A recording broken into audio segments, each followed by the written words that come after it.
everyone, so it's Sarah. Today is the first of 31 days of Halloween. I'm so excited to share my videos with you. So obviously today we did the Mad Hatter, Sarah in Wonderland, Alice in Wonderland. Of course we had to do that. So make sure to hit the subscribe button so you can see the rest of the 31 days of Halloween. And just stay tuned if you guys want to see how I got this look.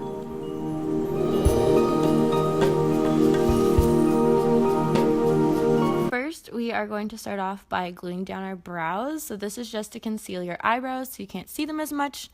And I use just a regular old washable glue stick. Make sure it's washable. I use the Elmers glue and I run it over my eyebrows in the direction that the hair grows.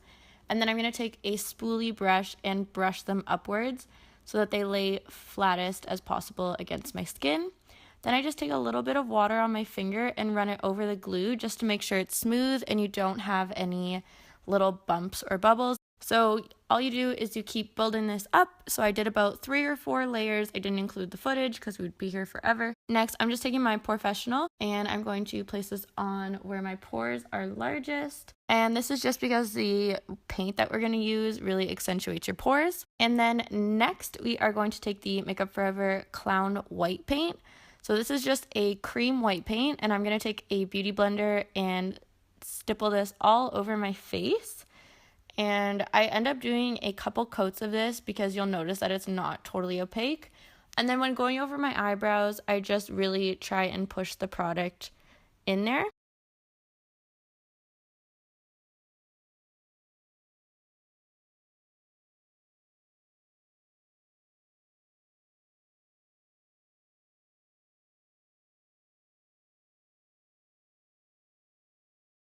So I'm going to bring this all over my neck, my ears. I actually ended up bringing it down quite far because my costume didn't exactly cover it. And then I go in with a second layer just to make it a little bit more opaque because in person you could kind of, it was a little bit patchy in places.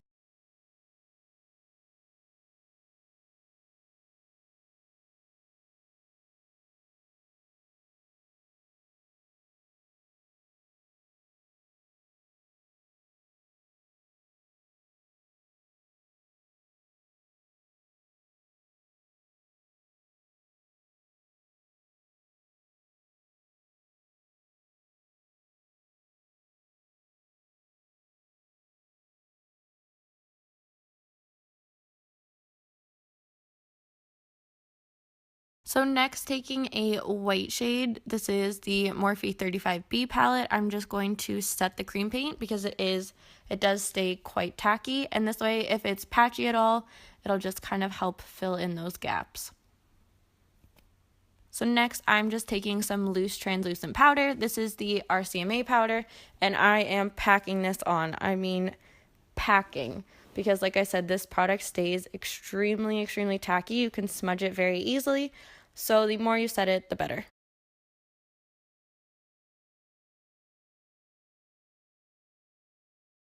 So again, taking my Morphe 35B palette, I'm going to take the darker maroon kind of shade and the lighter pink shade, and we're going to mix those together and use those as our contour. So I go in the hollows of my cheekbones, and then I kind of make that funny shape following my jaw. It's kind of almost like a little bit of an S shape that you're making, and this will just carve out your cheekbones and your jawline. And then taking the Modern Renaissance palette in the shade Love Letter. Any darker pink shade will work, and I'm just deepening the contours that I have already made. I'm also going to bring this up on the sides of my face and the temples of my forehead just to make the look seamless and complete.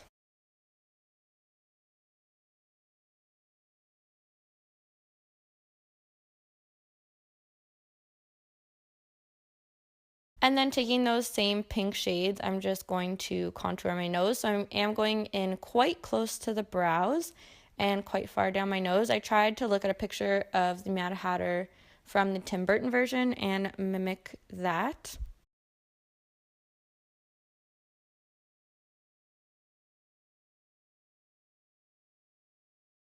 Next, I'm taking this light dusty purple shade, and this is going to be like our transition color.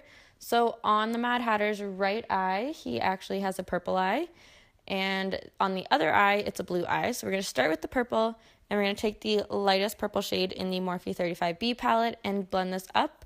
You can see I take this quite far in to the inner corner, as well as quite high up. So I go into the Urban Decay Electric palette, and I take the shade Jilted, and I just deepen up the outer corner, still bringing it in, and this just, like I said, adds some definition. And next I'm taking the deepest shade in the electric palette, and this is called Urban, and again just going to further deepen the eye. And then next we're going to go back in with our Morphe 35B palette, and taking that light blue shade, we are going to place this on our left eye into the crease, and like I said, quite far in and quite far up.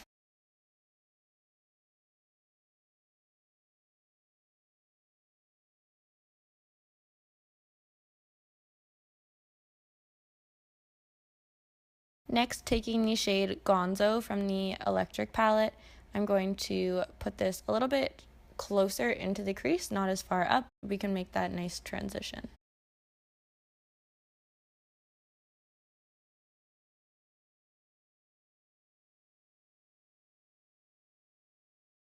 Next, mixing those two pink shades that we used to contour, I'm going to place these under my eyes. And I put these quite far down because he does look like he almost has like bags under his eyes with that eyeshadow.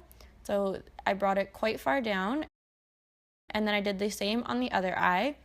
But on the purple eye, it looks a little bit darker, so I took that Venetian red shade again, and I just placed that closer to the actual lash line. Next, taking the NYX liquid liner in the white shade. You can also use a mascara primer if you have one of those that's tinted white, and I just use this to make my lashes white. So I just put this on my lashes, combed it through. So after I did that, I also applied some to my upper lash line just to hide the lash band, because the lashes that I used were white.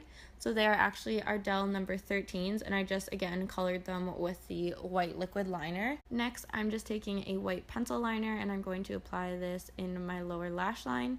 This just makes her eyes look a lot more open.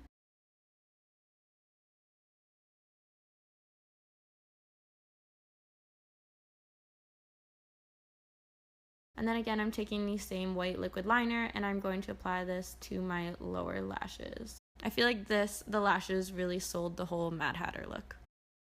So next I improvised a little. So I took a blonde curly kind of afro wig, and I actually took my water activated paints and mixed the orange and the brown shade.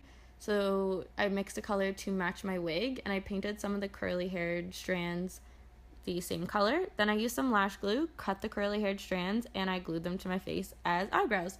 Now the Mad Hatter doesn't exactly have like these curly eyebrows, but he has pretty crazy fluffy eyebrows, so I figured why not. And I actually love the way these turned out. Is my favorite part of the whole look. So I just applied this using lash glue, which is a little bit difficult. You could use spirit gum, but spirit gum is a little bit harder to get out of your hair, so make sure you have spirit gum remover. I just used lash glue, and it was a little bit finicky, but we did it. I took the Lancome matte shaker in the shade Power Pink, and I just dotted this on my lip and then blotted it out, because I feel like the Mad Hatter has that like blotted popsicle stained almost lip. So that's what I did, and I actually really like the way this also turned out. So I just patted some of the product onto my lips, and then I just dabbed it out.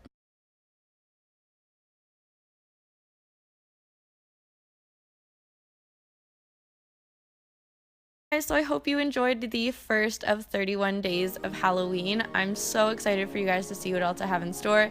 It's a lot of hard work, and I just can't wait to see all of it come together.